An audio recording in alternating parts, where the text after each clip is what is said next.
Now, are you planning a dinner soiree tonight? Or perhaps tomorrow night or Saturday night, maybe? If Thursday night's not a good night for soiree. Giuseppe Crippi is in the kitchen this morning and he's cooking up a delicious... Sbriciolata. With ricotta cheese, a tasty Italian crumb cake that's simple to make and is sure to impress your guests. I wasn't even going to risk it. I just wasn't. We did rehearse the pronunciation. We did rehearse, but you know what? It just wasn't going to happen. Explain to me, what exactly is this? It's a crumble, and it's typical from the region of Piedmont. So we are going to do the crumble and the filling. For the filling, I'd like you to add to the ricotta cheese just the sugar first, and then the grated chocolate. Okay, and it's dark chocolate that you're using here. It's dark chocolate, but you see, like, the nice thing about this recipe, it's very flexible. So once you decide what you want inside, you can change the filling from chocolate to berries and so on. Okay. Now, I would be worried to have to say ricotta cheese and dark chocolate. Well, you see, like, ricotta is quite common in Italy, especially in Sicily, in fact, for cakes. And as a matter of fact, it's just a medium in the sense that it doesn't have a strong flavor, but gives the right texture. So it's like mascarpone or one of those? Yes, that's sort of idea. Okay, exactly. so it's not really like a strong cheddar? No, you wouldn't do it with cheddar now. Oh, the sugar first. The sugar first, okay. Start mixing. All of it? Yes. And bit by bit? Yes. Well, do as you like. Cooking is fun. You know, don't take it too seriously. So then, when it comes to the crumble, you put 00 flour, baking powder, the sugar.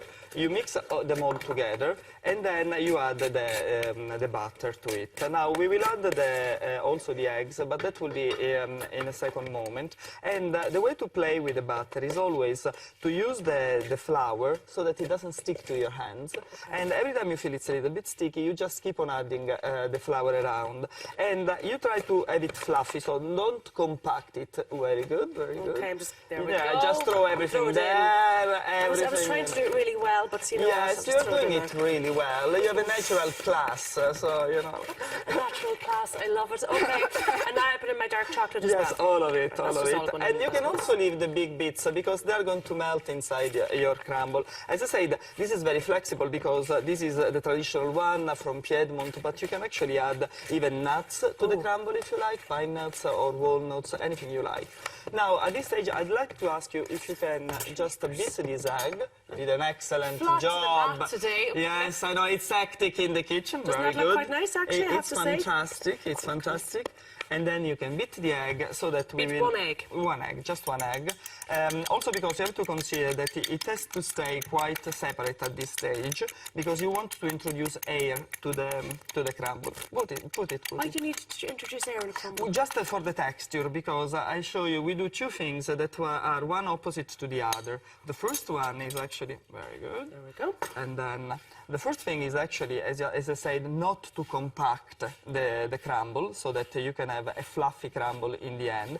And then when you have to assemble the cake, you actually do exactly the opposite while you have to compact the crumble in your hand. I show you now. Okay, so when you're mixing it, you're trying to introduce lots of air into it. Yes. Would you use a food processor, or are you better using your hands? Well, in this case, it's better use your hands because you really want this sort of texture for that, and food processor might compact the crumble too much. Okay. So now what you do is you take a fistful of it, and you go, you see, like just here, and you have to create the base for your cake. So just go. Just like that. This is a good recipe for kids. Yeah, So you compact it in your hands or very sexy presenter.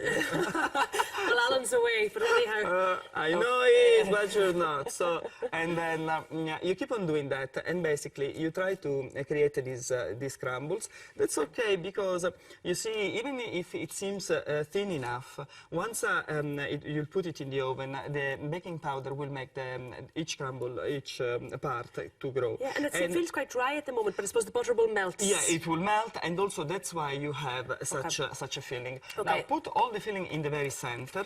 In the very center, okay. Yes, and when, in terms of quantity, try to keep more than a half on the side. And now, you see, like, even with this, try to spread it and leave a little space. Okay. Yes, a little space. Yeah, that's what you shouldn't do. Okay. And that's why I let you do that, so everybody can see. You see, like, so you just need to be very gentle. Yes, and also you try to basically to spread it on itself. Now, obviously, we put one in the oven earlier today. How long do you put it in the oven for how long? It's 40 minutes at 180 degrees or 170, and then you have to crumble on the side and on the top. Okay, and you so end this is up the one with in the oven. That looks like we this. Can take this off. It and looks then, gorgeous. as we do, so it's very consistent. You put a little bit of icing sugar, and you let it cool down a little bit, and then we can cut a slice. And you serve that maybe with ice cream or fresh cream? That's a very Irish thing. To be honest with you, in Ireland, in Italy, we tend to serve it on its own. But it is true that every time, because this is a classic recipe at the school, you see, like people come for their team building and they cook together their. I think you need a little bit of cream. Well, and they do ask. You so, Italians, you don't know a thing about cooking, I give up, and I said, okay, we can add a little bit of cream to that. But you see, like, as you can see, it's actually quite creamy inside, so it's not a dry cake. Okay. And am I you going can to have take a taste. Yes. A little taste. You're Chocolate in great cake. shape, so you can eat as much as you want. Yes. Oh, you Italians are such flirts. I know. What do you think? Oh, delicious. Thank you very much.